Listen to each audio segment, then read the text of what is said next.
बात करेंगे देश और दुनिया की कई ताजा और बड़ी खबरों की। दोस्तों पहली बड़ी खबर में आपको बता दें, किसानों को सरकार का भेजा हुआ प्रस्ताव नामंजूर हुआ और आंदोलन को तेज करने की बड़ी धमकी दी है। दोस्तों बताएंगे इस खबर को विस्तार से। वहीं दूसरी बड़ी खबर में आपको बता दें, बिहार में बेखौफ हुए अपराधी थाने में घुसकर लाठी डंडों से पीटने के बाद 2 सिपाहियों को चाकू घोंप दिया है। दोस्तों बताएंगे इस खबर को विस्तार से। वहीं तीसरी बड़ी खबर में आपको बता दें, बंगाल में बीजेपी अध्यक्ष जेपी नड्डा के काफिले पर पथराव किया गया। वहीं पर टीएमसी कार्यकर्ता पर आरोप लगाया गया है। दोस्तों बताएंगे सभी खबरों को विस्तार से, लेकिन आप गोदी मीडिया का विरोध करते हैं तो इस वीडियो को लाइक कर लीजिए और आप हमारे चैनल पर नए हैं तो चैनल को सब्सक्राइब कर पास में लगे बेल आइकन को भी दबा लीजिए ताकि देश भर से जुड़ी सभी महत्वपूर्ण खबरें आपके पास सबसे पहले पहुंचे। दोस्तों वहीं पहले बड़ी खबर में आपको बता दें, किसानों को सरकार का भेजा हुआ प्रस्ताव नामंजूर हुआ और आंदोलन को तेज करने की बड़ी धमकी दी है। दोस्तों वहीं कृषि कानून को लेकर सरकार की तरफ से भेजे गए प्रस्ताव को किसान संगठनों ने खारिज कर दिया है। वहीं किसान संगठनों ने कहा है कि हमारा प्रदर्शन जारी रहेगा और किसान नेताओं ने कहा कि दोबारा प्रस्ताव आएगा तो हम उस पर विचार भी करेंगे। वहीं किसान नेताओं ने कहा कि पूरे देश में आंदोलन तेज करेंगे और 14 दिसंबर को पूरे देश में धरना प्रदर्शन भी होगा। वहीं बीजेपी के मंत्रियों का घेराव करेंगे और 12 दिसंबर तक जयपुर दिल्ली हाईवे सील रहेगा और दिल्ली की सड़कों को जाम करेंगे।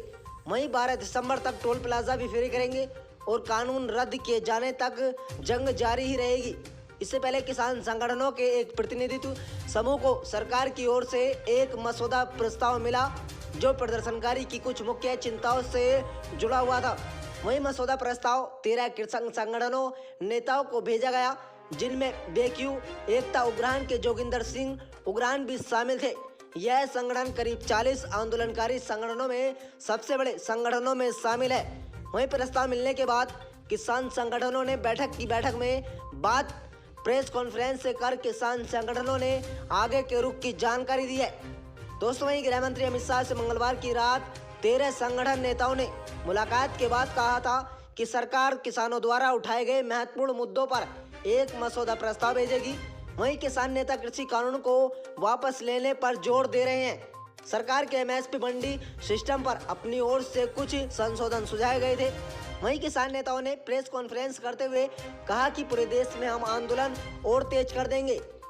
दोस्तों वहीं किसान नेता डॉक्टर दर्शन पाल ने कहा कि 12 दिसंबर तक जयपुर दिल्ली हाईवे जाम कर दिया जाएगा और किसान नेताओं ने रिलायंस जियो के उत्पादकों का बहिष्कार करने का भी ऐलान कर दिया है। किसान नेताओं ने कहा कि बीजेपी के नेताओं पर पूरे देश में घेराव होगा और 14 दिसंबर को देश भर में धरना प्रदर्शन करेंगे, दिल्ली की सड़कों को जाम भी करेंगे।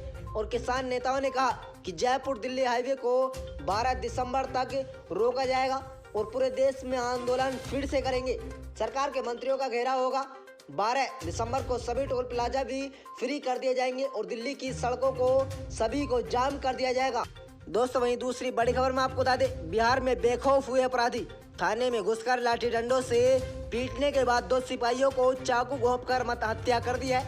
वहीं आम लोगों की सुरक्षा में दिन रात मुस्तैद रहने वाली पुलिस मंगलवार को अपने थाने में ही पिट गई। हैरानी की बात यह है कि वाहन छुड़ाने थाना परिसर में घुसे युवकों ने केवल लाठी डंडों से उनकी पिटाई की, बल्कि उस पर चाकुओं से ताबड़तोड़ हमला भी कर दिया और 2 सिपाहियों को गंभीर रूप से जख्मी भी कर दिया। मारपीट की यह घटना शाम में उस वक्त घटी जब एसआई बांका चौधरी थाने के अपने अन्य सहयोगियों के साथ जरूरी कार्य निपटा रहे थे। वहीं गनीमत अच्छी थी कि शोरगुल के बाद जुड़े थाने के अन्य जवानों ने मोर्चा संभाल लिया। दोनों पक्षों के विवाद में पुलिस हुई शिकार।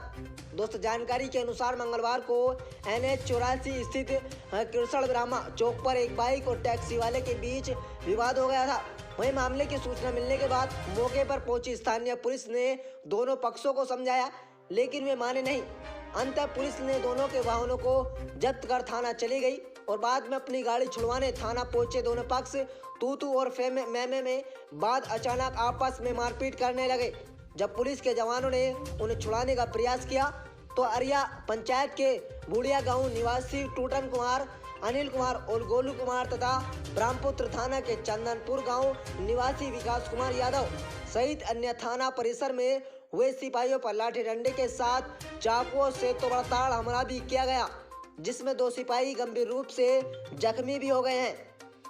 आरोपियों ने इतना ही नहीं बल्कि मौके पर एसआई की कॉलर पकड़कर उनसे बदतमीजी भी की और फिलहाल जख्मी सिपाहियों का एक निजी क्लिनिक में उपचार चल रहा है और बताया जा रहा है कि मारपीट करने वाले लोग लगभग 20 से 30 की संख्या में थे, लेकिन थाने के अन्य सिपाहियों के एक्शन के बाद अधिकांश फरार हो गए। फिलहाल उनकी पहचान करने में पुलिस जुटी गई है।